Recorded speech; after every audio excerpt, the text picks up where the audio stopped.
इस कहानी की शुरुआत हम एक छोटी बच्ची को देखते हैं। ये छोटी बच्ची जो होती है वो बहुत ज्यादा डरी हुई। इधर यह लड़की देख रही थी कि कुछ बंदे यहाँ पर बैठे हुए और वो लड़के एक लड़के को जबरदस्ती शराब पिला रहे हैं। लेकिन थोड़ी देर के बाद कुछ ऐसा होता है कि यहाँ पर पुलिस को बुलाना पड़ता है। पुलिस को क्यों बुलाना पड़ता है ये हम आप आगे कहानी में बताएंगे। थोड़ी देर के बाद यहाँ पर एक पुलिस की गाड़ी आती है। फिर पुलिस वाले यहाँ पर बताते हैं कि एक औरत का खून हो गया है और जिस औरत का खून हुआ है उस औरत का नाम है सरिता रावण। यहाँ पर पुलिस पूछताछ करती है लेकिन यहाँ पर हमको दूसरी सीन में दिखाया जाता है। पुलिस यहाँ पर बहुत ज्यादा जांच करने के बाद में उसे यह पता चलता है कि सरिता बहुत ही गरीब लड़की थी और यहाँ पर थोड़ी ही जानकारी मिलने के बाद सरिता किसी बार में डांस करती थी। सरिता के सामने एक लड़का जाकर उसे टकरा जाता है। फिर सरिता उसके ऊपर बहुत ज्यादा गुस्सा करती है।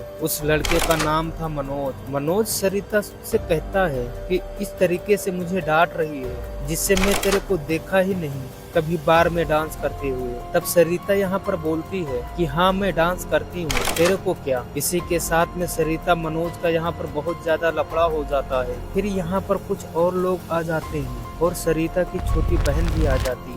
फिर कहानी की दूसरी ओर हम दिखाया जाता है पुलिस वाले और उसके साथी अभी मनोज को ढूंढने के लिए निकल पड़े।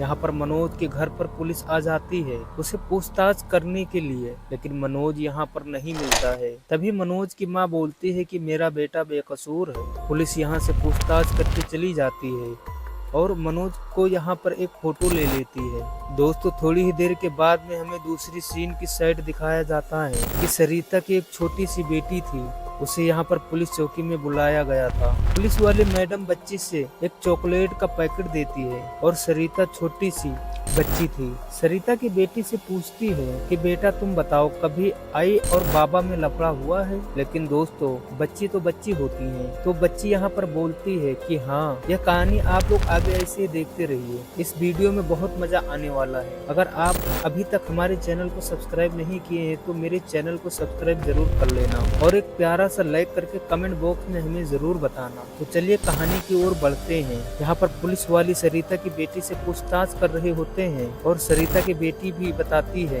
कि कभी आई बाबा में झगड़े होते थे। पुलिस वाली मैडम यहाँ पर पूछता है कि बेटा आपके बाबा कभी आई को मारते थे। तो सरिता नन्ही सी बच्ची थी, बोलती है नहीं। फिर यहाँ पर पुलिस वाली यह भी पूछते हैं उस छोटी सी बच्ची से, पूछते हैं कि मनोहर काका कैसे थे। लेकिन सरिता बेटी बोलती है कि वो बहुत अच्छे थे। फिर पुलिस वाले मैडम उस बच्चे को एक नंबर दिखाते हैं और पूछते हैं कि आपकी हैंडराइटिंग है। तब सरिता की बच्ची बोलती है कि हाँ ये मेरी हैंडराइटिंग। अभी पुलिस पूछताछ करती है कि बेटा आपने यह नंबर क्यों लिखा था। तब सरिता की बच्ची बोलती है एक दिन मेरे आई के पास फोन आया था और वो फोन पर बात कर रही होती है, तभी वो रो रही। उसके बाद वो फोन काट के ऊपर चली गई रोते हुए। तभी बच्ची बोलती है कि मैं यह नंबर बाबा के लिए लिया था और वो नंबर लेने के बाद में मैं खेलने में नंबर बाबा को नहीं दे पाई। तभी पुलिस वाली मैडम पूछताछ करने के बाद में उस बच्ची को बोलती है कि ठीक है। कहानी की दूसरी ओर हम देखते हैं पुलिस वाले मनोहर के घर पर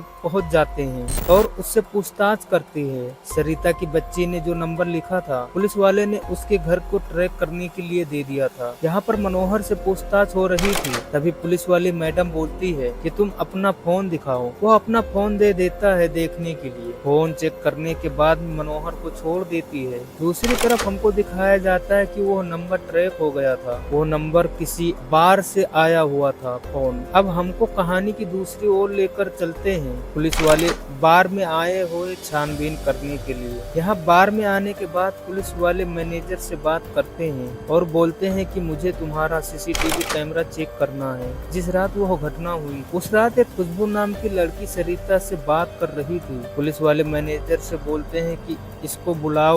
मैनेजर कहता है कि यह 2 दिन से छुट्टी पर है। फिर पुलिस वाले यहाँ से चले जाते हैं और थाने में पहुंचकर तुरंत ही खुशबू को बुलाते हैं। खुशबू से पूछताछ करने के बाद उसे भी छोड़ देती है। तभी कहानी की दूसरी ओर हम देखते हैं यहाँ पर हमें पता चलता है कि राजेश फरार हो गया। थोड़ी देर के बाद हमें सीन दिखाया जाता है। पुलिस ढूंढते ढूंढते सरिता की बच्ची यहाँ पर मिल जाती है और बोलते हैं कि आई भी चली गई। और बाबा भी 2 दिन से घर नहीं आए हैं। पुलिस वाले दिलासा देते हैं बच्ची को कि जल्द ही आ जाएंगे। अभी इधर कहानी में एक नया मोड़ आता है और खुशबू को पुलिस वापस से उठा लेती है, क्योंकि पुलिस को शक हो गया था खुशबू के ऊपर। जिस दिन सरिता की हत्या हुई थी उस दिन खुशबू सरिता के घर से बाहर निकली थी। फिर यहाँ पुलिस वाले पूछते हैं खुशबू से कि तू वहाँ क्या करने गई। तभी खुशबू रोते हुए बताती है कि मैं उसका खून नहीं किया। तभी दोस्तों थोड़ी ही देर के बाद में हम लोग कहानी को दूसरी तरफ से देखते हैं।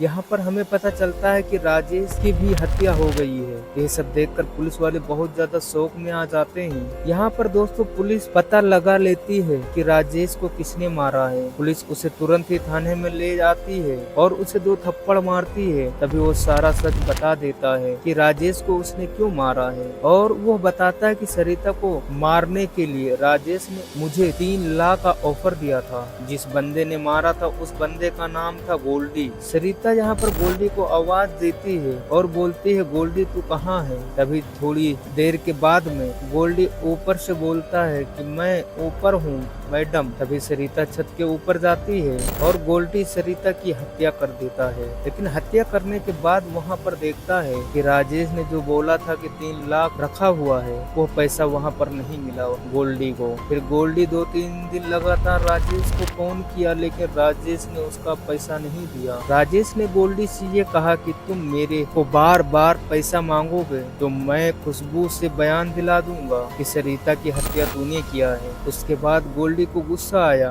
राजेश को धक्का दे दिया, राजेश गिर गया। तभी गोल्डी पत्थर से उसकी हत्या कर दी। तभी पुलिस वाले से बताता है कि मुझे सरिता मैम को नहीं मारना था, लेकिन मुझे ऑपरेशन करवाना था, उसके लिए मैं सरिता मैम की हत्या कर दी। तो दोस्तों यह वीडियो आपको कैसा लगा? वीडियो अच्छा लगा हो तो हमारे चैनल यानी कि टिप्राइक्स जी को सब्सक्राइब जरूर करना। मैं ऐसे ही मजेदार वीडियो लेकर आता रहूंगा, तो आप लोग अपना ध्यान रखना। मैं मिलूंगा फिर एक और नए वीडियो के साथ में, तो जब तक के लिए बाय।